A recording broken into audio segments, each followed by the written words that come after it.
There are certain myths about HFT. People think that HFT is a bad thing.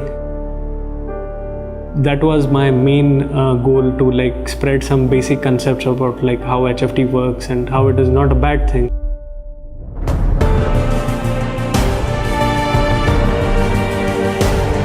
Forex is a decentralized system.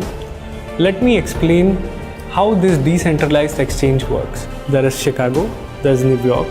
In Chicago and New York, there are data centers. In these data centers, there are OTC markets functioning.